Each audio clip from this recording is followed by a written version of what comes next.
കറുപ്പുമുളപ്പിന്റെ പുതിയ എപ്പിസോഡിലേക്ക് സ്വാഗതം.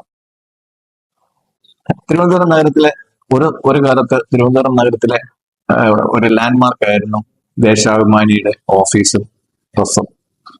തിരുവനന്തപുരത്ത് മാഞ്ഞാലിക്കുളം റോഡിൽ, തമ്പാനൂര് മാഞ്ഞാലിക്കുളം റോഡിൽ സ്ഥിതി ചെയ്തിരുന്ന ദേശാഭിമാനിയുടെ പ്രസ്സും ചിന്ത പബ്ലിക്കേഷന്റെ ഓഫീസും ദേശാഭിമാനിയുടെ ഓഫീസും ചേർന്ന കെട്ടിടം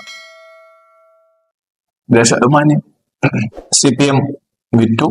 അത് വാങ്ങിച്ചത് ചാക്ക് രാധാകൃഷ്ണൻ എന്നറിയപ്പെടുന്ന ഒരു വിവാദ വ്യവസായിയായിരുന്നു.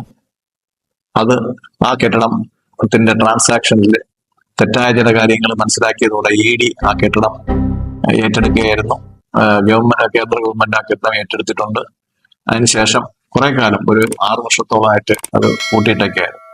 ആ സമയത്ത് ഈ വിറ്റ പൈസ കൊണ്ട് തമ്പാനൂര് തന്നെ അരിസ്റ്റോ ജംഗ്ഷനിൽ ദേശാഭിമാനിക്ക് വേണ്ടിയിട്ട് പുതിയ സ്ഥലവും കെട്ടിടവും വാങ്ങിക്കുകയും നല്ല രീതിയിലൊരു കെട്ടിടം പണിത് ഓഫീസും പ്രസ്സും എല്ലാം അങ്ങോട്ട് മാറ്റുകയുണ്ടായി.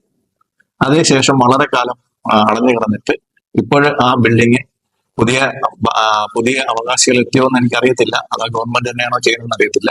ആ കെട്ടിടം ഇടിച്ച് പൊളിച്ച് മാറ്റുകയാണ്. ആ പൊളിച്ചു മാറ്റുന്നതിന്റെ വീഡിയോ ആണ് നിങ്ങൾക്ക് ഞാൻ കാണിക്കുന്നത്. വളരെ CPMന്റെ ചരിത്രം ഓർക്കുന്ന പലരും അവരുടെ കയ്യിലില്ലെങ്കിലും സൂക്ഷിച്ചു വെക്കേണ്ട ഒരു ചിത്രമാണ് ഈ ചിത്രം. ഇനി നിങ്ങൾക്ക് കിട്ടാൻ സാധ്യതയില്ല. ആ ബിൽഡിങ് ഡിമോളിഷ് ചെയ്യുകയോ അല്ലെങ്കിൽ റിനോവേറ്റ് ചെയ്യുകയാണ്. പക്ഷെ അത് പുതിയ അവകാശികളുടെ കയ്യിലെത്തിയിരിക്കുന്നു. നന്ദി, നമസ്കാരം.